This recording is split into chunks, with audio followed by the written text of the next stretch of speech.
tal? Muy buenos días. Nuevamente me presento, soy la maestra Erika Robledo Collazo, alumna del segundo cuatrimestre del doctorado en Derechos Humanos y Litigación Oral de la Universidad IEXPRO. Bien, respecto a la materia de Seminario de Casos en Defensa y Litigio Oral 2, cuya docente es la doctora María Guadalupe Domínguez Moreno, analizaremos el tema de la inimputabilidad. En este orden de ideas tendremos que verificar entonces cuál es el concepto primeramente de imputabilidad. De acuerdo al especialista Irma Muchategui Requena, en su libro de Derecho Penal nos señala que la imputabilidad es la capacidad de entender y querer en el campo del derecho, es decir, entender cuál es el alcance de los actos que realizo. Para ello, implica que el individuo tenga salud mental, una actitud psíquica apta y actual, precisamente en el momento de cometer el delito. Ahora bien, es importante señalar que es imputable quien goza de esa salud mental también, quien no se encuentra afectado por sustancias, que alteren su comprensión y además que tenga la edad que se señala para considerarse una persona con capacidad mental apta. En nuestro país sabemos que esa edad es la de los 18 años. Una persona inimputable, por el contrario, sabiendo que la inimputabilidad es el aspecto negativo de la imputabilidad, una persona inimputable es aquella que no tiene la capacidad de querer y entender precisamente el resultado de la conducta desplegada, ya sea por tener un trastorno mental transitorio o permanente.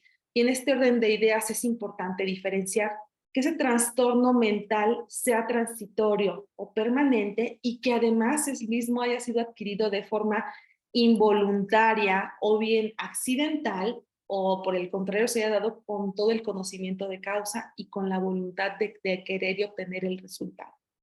Bien, analizando el video educativo que se presentó esta semana en la clase, el especialista establece que la imputabilidad, o más bien considero que es viable, estoy de acuerdo con el especialista en cuanto hace a la solución que él mismo expone respecto al procedimiento a seguir ante una persona con trastorno transitorio adquirido de manera involuntaria o accidental, toda vez que en efecto, al no tener esa voluntad de querer ese resultado o el resultado típico de la conducta desplegada o bien darse de forma involuntaria ese trastorno transitorio, entonces tendría que juzgársele bajo los requisitos establecidos en el artículo 316 del Código Nacional de Procedimientos Penales en su fracción cuarta, es decir, operaría un excluyente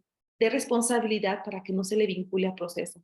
Como ya se mencionó, derivado precisamente de esa situación de involuntariedad o bien esa forma accidental en la que se comete o se despliega la conducta sin esperar ese resultado. Respecto al punto número 2, referente precisamente al resultado o a la situación que el mismo ponente expone respecto al procedimiento a seguir a un inimputable que tiene un trastorno transitorio, pero que este fue adquirido de forma voluntaria. A diferencia del anterior, este se hace con ese querer y entender el resultado de la conducta desplegada. Luego entonces se debe procesar de manera correcta con el ponente, coincido, respecto al procedimiento ordinario, ya que al hacerse de forma voluntaria no opera la excluyente de responsabilidad que contempla el artículo de 316 y mucho menos un procedimiento para inimputables contemplado en el artículo 414, ambos del Código Nacional de Procedimientos Penales. Por el contrario, estaríamos ante la teoría de las acciones libres en su causa, pero determinante en sus efectos, que tiene lugar precisamente cuando una persona de manera dolosa o culposa se coloca en un estado de inimputabilidad, es decir, cuenta con un trastorno mental transitorio. No obstante, de manera libre decide colocarse en ese estado de inimputabilidad, pero va a ser determinante en su efecto dado que no lo puede controlar. Sin embargo, antes de haberse colocado precisamente en ese estado de inimputabilidad, él mismo pudo haber previsto el resultado y haber tomado otra decisión. ¿Okay? También, pues como ya lo hemos mencionado, cuando el sujeto activo ha considerado o previsto cuál es el resultado que se puede establecer, vienen o se juzgan con unas situaciones mucho más severas, ya que al colocarse precisamente de forma voluntaria en este estado de trastorno mental transitorio, las mismas circunstancias agravan la conducta desplegada. En nuestra legislación se agrava esa conducta, por ejemplo, la persona que ingiere bebidas alcohólicas y que aún así decide manejar y comete el ilícito de lesiones o atropella a alguien o mata a alguna persona desplegando su conducta al manejar ese vehículo automotor. Por último, lo tocante a la solución que el especialista da en cuanto al procedimiento a seguir a un imputable con trastorno permanente, también estoy de acuerdo con el mismo al señalar que este debe regirse bajo los requisitos del artículo 414 del Código Nacional de Procedimientos Penales, referente precisamente al procedimiento para personas inimputables, ya que a diferencia de los dos anteriores, este es permanente y así se tiene.